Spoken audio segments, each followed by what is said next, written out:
بحث مفتی اعظم جموں کشمیر میرے اوپر کچھ ذمہ عائد ہوتی ہے۔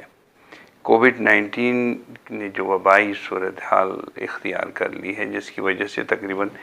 1 لاکھ سے زائد لوگ اپنی جانیں کھو چکے ہیں، اور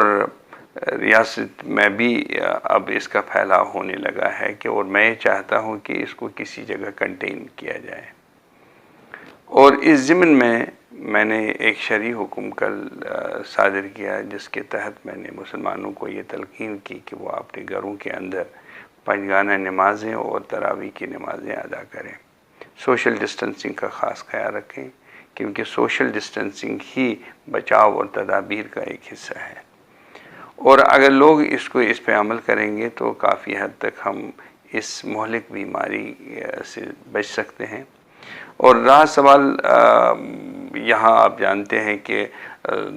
کچھ لوگ غریبی کے سطح سے رہ رہے ہیں، جن کے پاس جو مالی استطاعت نہیں ہے، وہ سحری کا انتظام نہیں کر سکتے ہیں، افطار کا انتظام نہیں کر سکتے ہیں، ان کے پاس کھانے پینے کے لیے وہ محتاج ہے۔